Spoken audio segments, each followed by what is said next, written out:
Alright, so I'll talk to you a little bit about my 68 Camaro. So back when I was in Boston, 2015, I was saving up to start my full engine rebuild for my GTR. Back then it was only full bolt-ons. Just when I was ready to do that, I had a couple more years left in the US before coming back home to Saudi. Maybe this is my chance to actually get my classic American muscle. I've always wanted a Cobra, Shelby Cobra, factory 5 or backdraft, of course, first gen Camaro, and 67 Eleanor. Obviously, who didn't want that car from back in the movies? But when I started searching for all these cars, I had a plan. So I wanted to find something that wasn't fully rebuilt, because I want to rebuild it myself. Because with 30K, yes, you can find the first gen Camaro from 12 to 120K, depending on what's been done to it. First, I started looking for the Cobras, and then I realized how difficult it was to register these cars in Massachusetts. You had to get receipts of every part that was used, because it's not an original car. So you had to get a receipt of the engine, the bolts. It was a headache. And plus, I wouldn't enjoy driving it there with the cold weather, or here when it's boiling hot. So I was looking for the Camaro, the first gen. Jumped in Hemmings. I used Hemmings.com back then when I was searching for cars. There were plenty of first gen Camaros. I was looking for something nearby within 200, 300 miles so I can go and actually test it. So one, I was looking for a Camaro that wasn't, run down or like with no engine or anything. I wanted something that had an engine, not fully rebuilt, so mostly with factory parts as close as possible. And I found this one in Long Island, New York.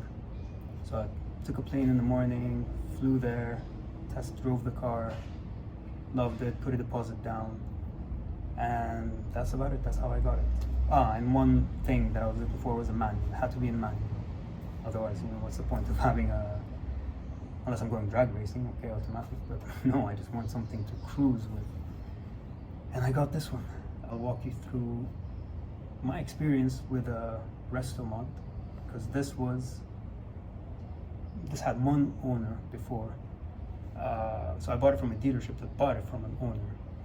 They had no clue on what parts were done to it, other than it's the original 350 5.7 liter small block Chevy. Other than that, everything, and it had 2,500 miles only on the engine, the rebuilt engine. Other than that, everything was supposedly factory, so I had to do my own digging when I decided to start my own build, which was a pain because this was a new platform for me. Coming from the GTR platform and all of that was easy. I already know what I'm getting myself into. I join forums, I talk to people, I kind of teach myself about these platforms. This was new and a bit difficult for me at the beginning, but there are a lot of ups and downs, and I'll show you around now on things that I've done. When I got the car, it pretty much looked like this. This is a custom paint job that was done by the previous owner. It had the AR-105 American Racing torque thrust M wheels. The only thing I changed was painted that chrome lip. Wasn't much a big fan. Looks better like this, all black. Apart from that, it had stock springs, factory springs at least. It had the KYB gas adjust shocks, which were horrible. It was very harsh, very stiff, and I didn't like these at all. Fronts, it had, I don't know if it was, I think it was a disc brake, 10.5 inch rotors, and I think some kind of C10 Chevy truck calipers. Before I talk about the LS swap that I've done to the car, when you drive these classic muscle cars and you want to really enjoy them, it's the quality of the ride. One thing I hated about driving this car, not hate, but was uncomfortable, driving around, taking corners. There's too much body roll. Interior didn't help because it was also factory interior, factory seats, no console in the middle. So like if you had a passenger sitting by next to you, you would fly over you and so on. So it was not comfortable. So the first thing I wanted to do after the engine, of course, was to install suspension kit, just to make the car more drivable, more enjoyable to drive. The right tech, and then there's a Hotchkiss kit that was in between, but digged into the forums and so, and I found that right tech was, more talked about. So I got the street grip kit, which includes more or less everything. 2-inch drop coils, came with the sway bar, the muscle bar is what they call it, Fox adjustable shocks, HQ series. It was one setting adjustable, the rebound, which I can adjust from the hood and then from back here. And then composite leaf springs as well, end links, bushings, the whole thing. Okay, so the suspension was the most annoying part in this whole build. Why? So I wanted to drop the car 2 inches. Body is not rolled. Back then I had 235s 40-17 up front and 275 in the back. What I didn't know before ordering this suspension kit, the street grip kit, was the previous owner installing a 2-inch drop spindle, which I could have not known or figured out because it was, new, although I identified everything else except for that drop spindles. On Rightech's website, they have a diagram of a 68 Camaro, same wheels and everything, same tire size even, and it had the front was about 25 inches high from fender to floor. When I installed mine, the front was slammed forward, slammed down. So I measured it. It's 23, so there was an additional 2-inch drop. So I was very confused. I took it to a shop. We tried to diagnose it. On paper, everything that I got was correct. Until we figured out we had that 2-inch drop spindles. So the fronts were slamming 23 inches, fender to floor, rubbing every turn. My fenders are not rolled. So it was a headache. So did a lot of digging. I need to go back to stock spindles. In order to go to stock spindles, the brakes that I had or the rotor that I had was not compatible. I needed at least an 11-inch rotor. So it was a headache. That means I had to do a full brake conversion up front. I didn't have the time, and I didn't have, I didn't want to jump and buy something that I was not ready for. So instead, what I did was not the recommended way. I got coil spacers, 1.1, I don't know, 3/8-inch coil spacers to lift the front a little bit. So you put those on the springs.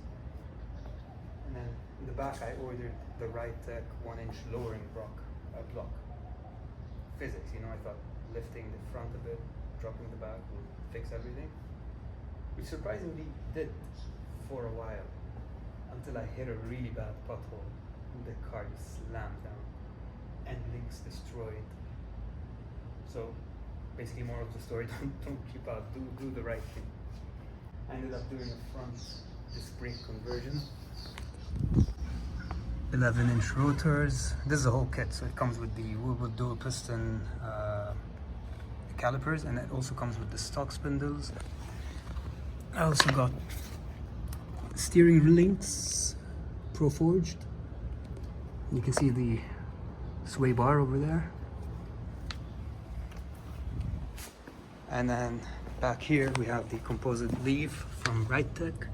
To be fully honest, I cannot remember if I've been... Yes, I did. I still have the lowering blocks because the ride height in the back was a little bit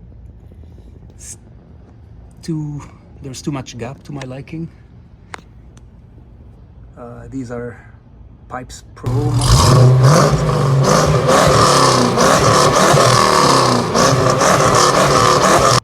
Rear extended exhaust to the back, because originally the car had the side exit exhaust, which was a killer. You would smell like fumes. It was just bad. I had to do it. It looked cooler, but honestly it was just horrible to drive the car. We can dig into the LS swap now. Initially I wanted to do an LS2, LS3 swap, but you know, sourcing all these parts were a bit difficult. So I ended up with an LS family mix, an LS small X, not big X. It's funny how you can pop the hood from the outside. Shows you the trust back in the 60s. Here's the LS swap. We have an LQ4 6-liter block with 317 heads, or the block and then 317 heads. That's an LS style intake, throttle body, the K&N 57 series, I believe. Brake booster.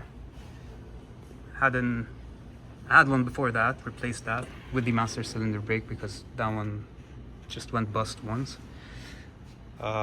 Custom aluminum radiator, AC.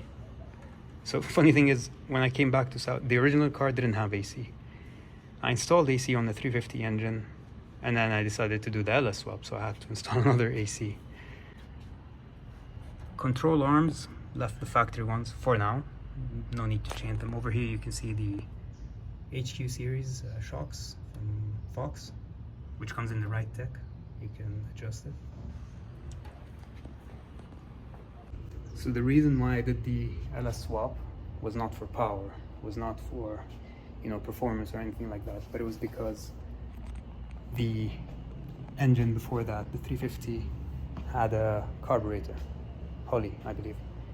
I've had that tuned so many times back in Boston, even back here in Saudi, and that thing would choke no matter what you do. Just give it gas while I'm driving, and the car would just stall, stop, won't start again.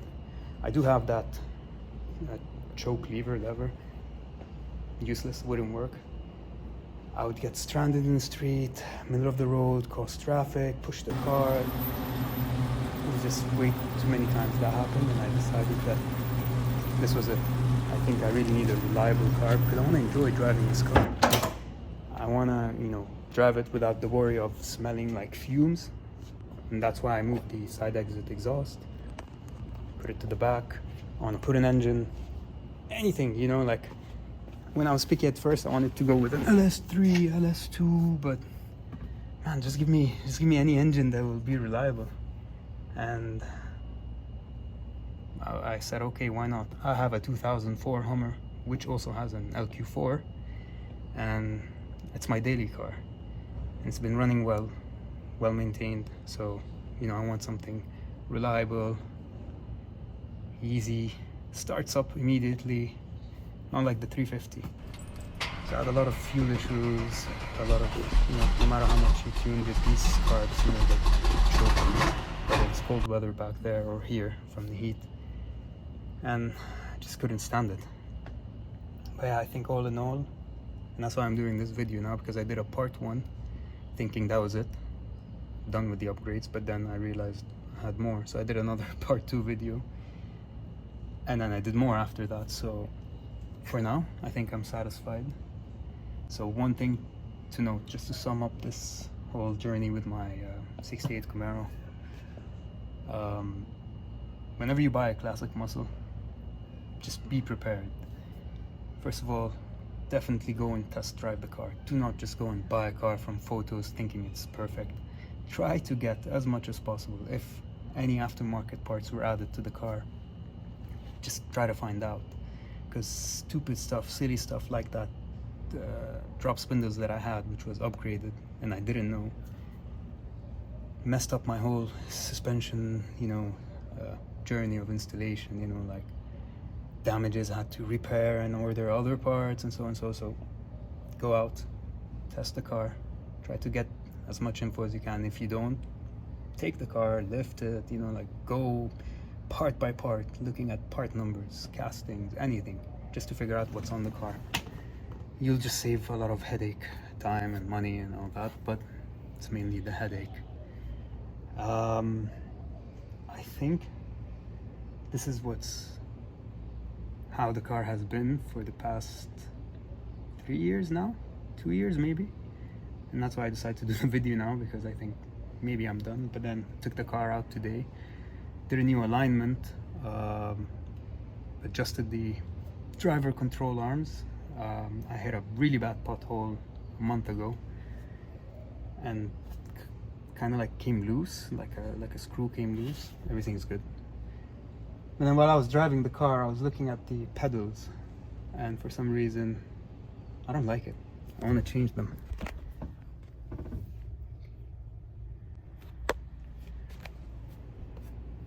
I guess we'll see what I find, but all in all, for now this is about it. It's almost perfect. Maybe wheels later on. Problem is these 17-inch wheels, 17 by 8. I think it was a 4.5 backspace, 0 offset. Anyways, these 17-inch tires over wheels, very hard to find tires for it. I wanted to go back again with the 275 that I had in the rear, which came with it. Couldn't find those. It was Sumitomo, so I went with the G2s, Nitto, 245 in the back, 235, 40, 17. These ride well. These were good. I still have them. It's been 5 years. I don't drive the car much unless weather is nice and cool, because I decided to keep the classic air vents, which do not really cool you down. So I don't get to drive this car when it's too hot.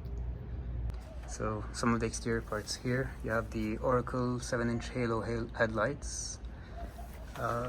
This is the plastic front splitter, OER. In the back, so I had actually really nice tail lights from Black Cloud Battalion called Vengeance, but I don't know what, maybe from the heat or something they gave out, they melted. So I went back with the I don't know, the headlights that came with the car. Over here we have the rear valance or diffuser, RS style. As you know, the SS didn't come with the reverse light on the rear bumper. And then for the interior, did a whole custom change. So first thing was the Sport R upholstery from TMI, customized with black leather, suede or Alcantara, red stitching, console from classic truck consoles, customized. You can pick and choose if you want a cup holder. Yeah, one part. So with the LS swap, I had a transmission as well changed, because the original one came with the 4-speed Muncie.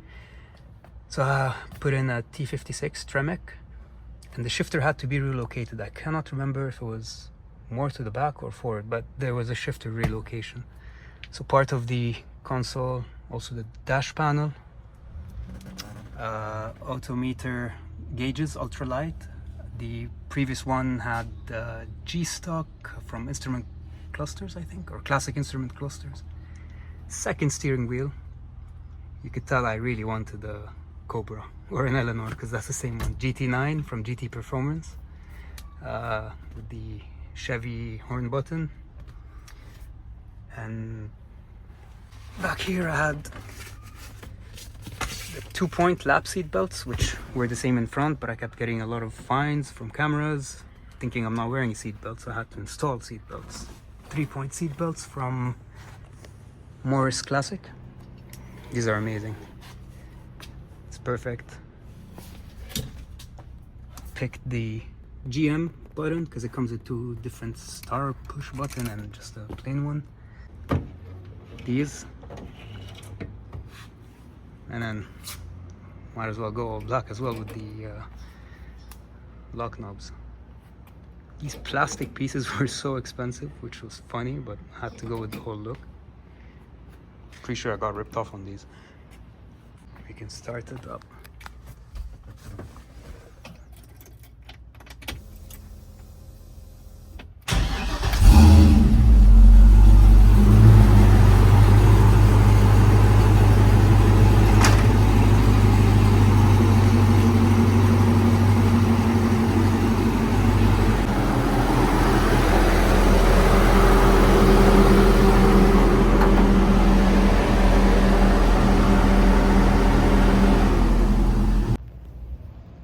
check out MAJJgarage.com for more details about this build, breakdowns, every part. I'm sure I've missed out a lot of parts in this video, but hope you enjoy.